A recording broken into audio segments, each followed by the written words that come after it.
Hello बच्चों, चलिए प्रश्न को पढ़ते हैं। प्रस्तर कोड स्टोन लेप्रोसी क्या है तथा ये किस प्रकार होता है। तो आइए प्रश्न की मुख्य अवधारणा पे बात करते हैं। मुख्य अवधारणा, स्टोन लेप्रोसी पर्यावरण प्रदूषण का एक हानिकारक प्रभाव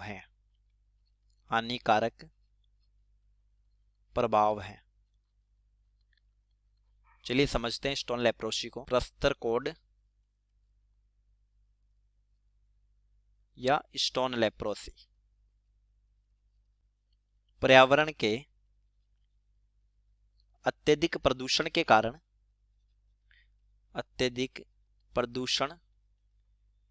कारण या अत्यधिक अम्लीय जल के कारण, अम्लीय जल जैसे अम्लीय वर्षा होती है, अम्लीय जल के कारण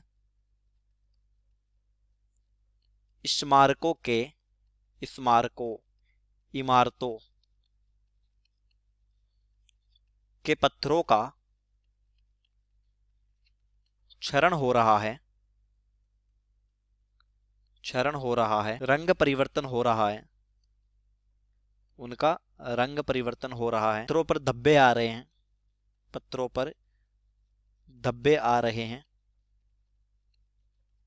का क्षरण हो रहा है, रंग परिवर्तन हो रहा है, पत्थरों पर धब्बे आ रहे हैं। इसे ही या इन प्रक्रियाओं को क्या बोला जाता है? इसे ही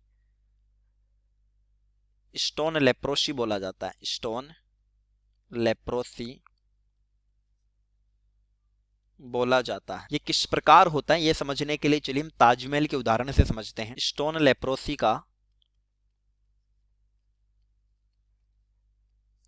कारण या तरीका, कैसे हो रहा है या क्या कारण है, वो एक ही बात है। प्रदूषण के कारण SO2 NO2 जैसी गैसों का उत्सर्जन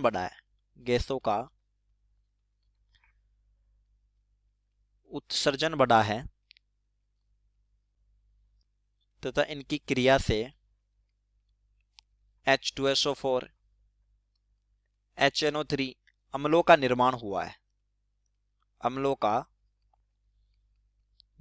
हुआ है कि pH अत्यंत कम होने के कारण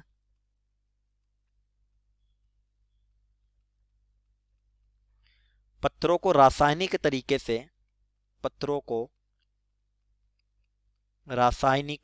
से हानि पहुंचा रहे हैं, यानी ये अम्ल पत्थरों को हानि पहुंचा रहे हैं। जैसे H2SO4 के कारण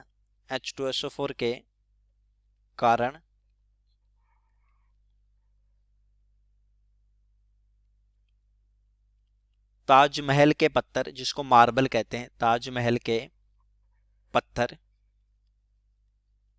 ये बना है CaCO3 का क्षरण हो रहा है, चमक खत्म हो रही है, यानी जो सफेद चमक थी वो अब नहीं रह रही, चमक खत्म हो रही है। तो इस तरीके से हो रहा है ये क्षरण। ताजमहल किसका बना है? CaCO3 प्लस सल्फर डाइऑक्साइड की क्रिया से वातावरण में H2SO4 अम्ल बना, वो अम्लीय बरसात के साथ नीचे आया तो ताजमहल के पत्थर के साथ क्रिया हुई और ये बन जाता है CaSO4 कैल्शियम सल्फेट। ये कैल्शियम सल्फेट स्टोन कैंसर का काम कर रहा है, स्टोन कैंसर, यानी पत्थर के लिए भी ये कैंसर बन चुका है। प्लस H2O प्लस CO2, मतलब देखिए जल में घुलित कैंसर हो गया ये, तो पत्थर को धीरे धीरे पिघला रहा है। तो इस अभिक्रिया से हम ये समझ सकते हैं कि किस तरीके से पत्थरों का क्षरण हो रहा है, और यही क्या है? स्टोन लेप्रोसी है। चलिए उम्मीद करता हूँ प्रश्न समझ आया होगा। धन्यवाद।